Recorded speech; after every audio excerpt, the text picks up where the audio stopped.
Hello, welcome to a series of videos on urban economics and management with a special focus on developing countries.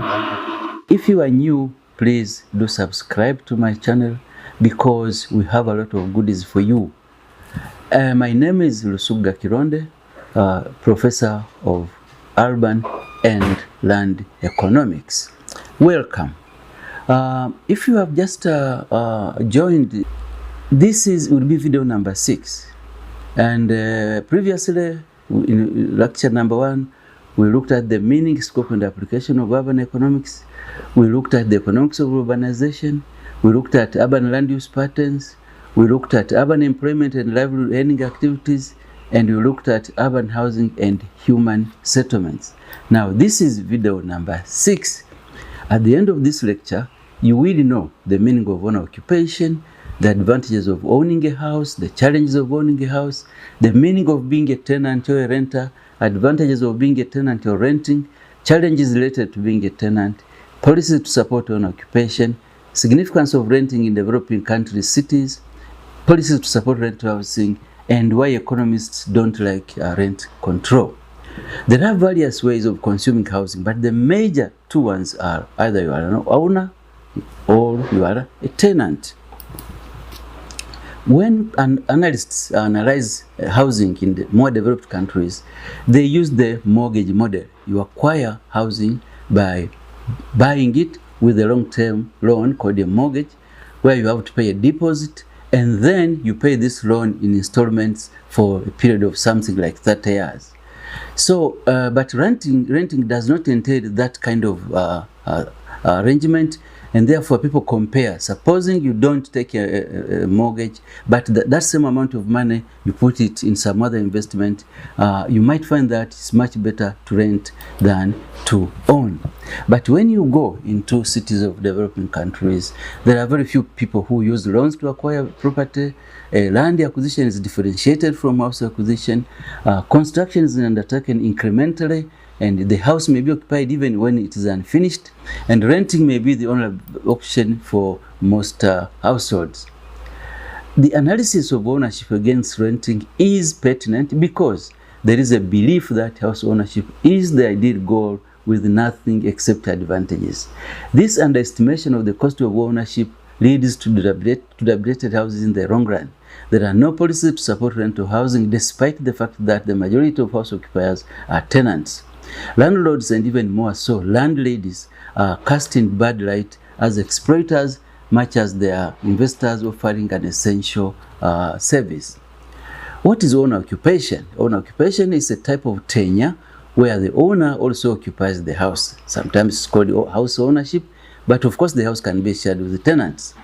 Ownership has got its advantages and its disadvantages. The advantages include the fact that you don't pay monthly rent, you build equity with time, you can shape property to suit your own taste, you can use property as collateral, and you become stable, and you acquire status in community. In fact, historically, there are some communities where you wouldn't vote, or you can't be voted if you are not an house owner. Also, property can benefit from positive externalities that happen within the neighborhood or within the nation, like values going up. An owned house can be bequeathed to heirs, and some authorities provide tax reliefs to house owners.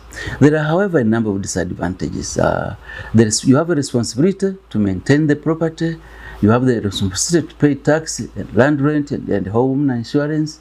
You may be responsible for paying for utilities and other charges, such as refuse collection, and you may have unpredictable expenses like a roof leaks, and then you have to repair it.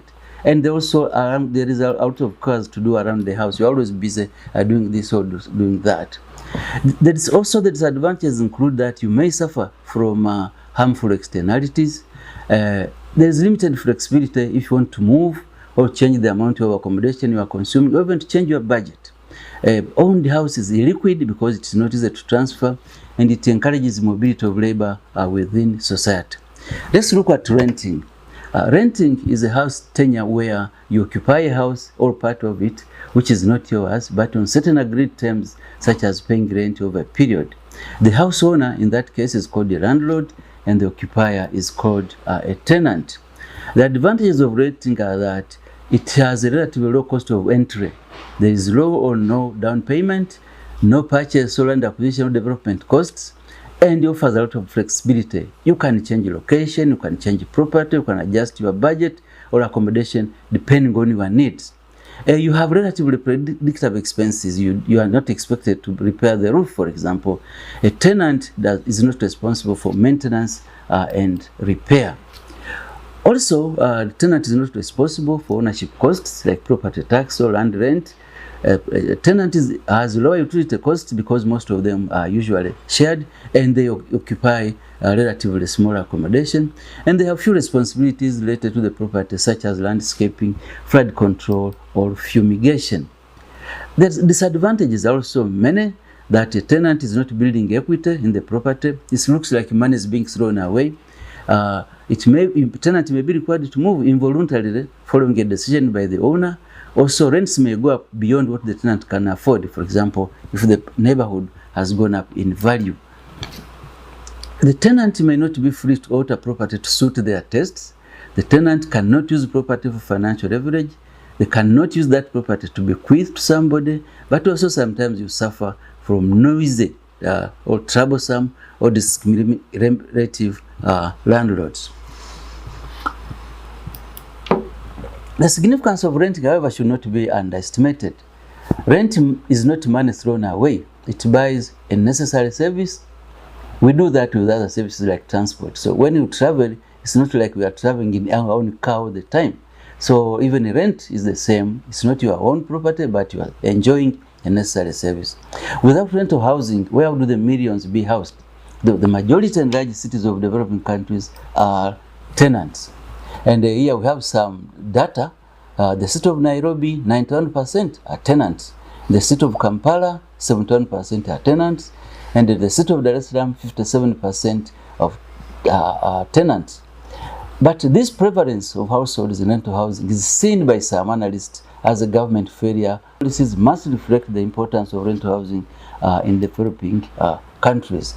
So you need policy to support rental housing, such as tax incentives to investors in rental housing, to have minimum standards for rental housing without pushing investors away or making accommodation too expensive for affordability. But also there could be land development control incentives to encourage rental housing. Also, governments should focus on improving unplanned neighborhoods, because that's where the majority of tenants live, in very bad housing. To encourage also a rapport between landlords and tenants, like for example having simple contracts, and to avoid showing landlords as exploiters, as necessarily richer than their tenants. Most of the time they are equally rich or they are equally poor, and rent may be the only income for landlords. Analysts, economists especially, avoid rent control because it leads to immobility of labor, it leads to the dilapidation of the property, it leads to shortage of properties, and is inequitable. And the diagram being shown there is usually used.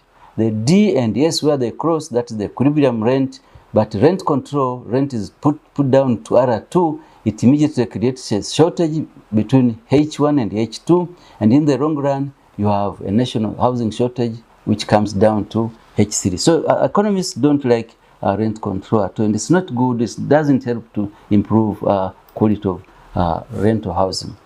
Our take home is that both owning and renting have advantages and disadvantages, but renting is the most prevalent in cities of developing countries, with the poor households renting a room, sometimes a shack.